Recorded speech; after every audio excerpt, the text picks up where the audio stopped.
Hello, friends. The Roman Republic was like an old oak tree, sturdy, proud, deep-rooted. But after years of civil wars, betrayals, and backstabbing, sometimes literally, it was creaking dangerously in the wind. And along came Octavian, young, calculating, and dressed in the calmest face Rome had ever seen. After defeating Antony and Cleopatra, Octavian returned to Rome not as a blood-soaked conqueror, but as the savior of tradition.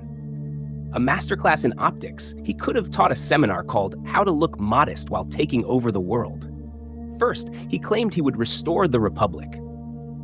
"I have no wish for power," he said humbly, standing on the ruins of his enemies. The Senate, exhausted and terrified, responded with applause, standing ovations, and, oh yes, absolute power grants. They gave him new titles: Princeps, First Citizen, Augustus, the Revered One, and control over the military, the finances, the provinces. Basically, everything except the kitchen sink.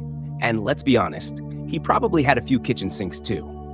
Octavian knew Romans hated the word king, so he didn't call himself one. Instead, he wrapped himself in Republican language while quietly pulling all the real strings.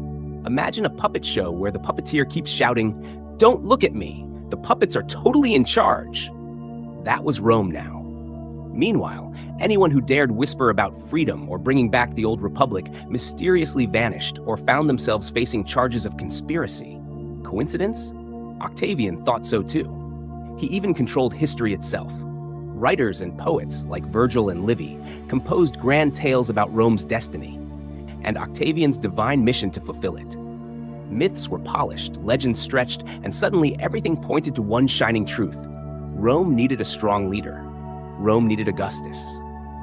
The death of the Republic wasn't one bloody moment. It was slow, like a candle flickering out after burning too long. The Senate still met, elections still happened, but everyone knew where the real power lay, in the hands of the man who never officially said he was king, but ruled like one anyway. Still, the Roman people, battered by decades of chaos, welcomed the new order with open arms. Stability tasted sweet after so much bloodshed. And Octavian was smart enough to throw dazzling games, build grand temples, and reduce taxes. Never underestimate the power of free bread and gladiator matches. As the Republic took its final breath, a new world stirred awake. An empire was being born, grander and mightier than anything the world had ever seen. Next time, we'll step into the golden glow of a new age, the reign of Augustus, the first emperor.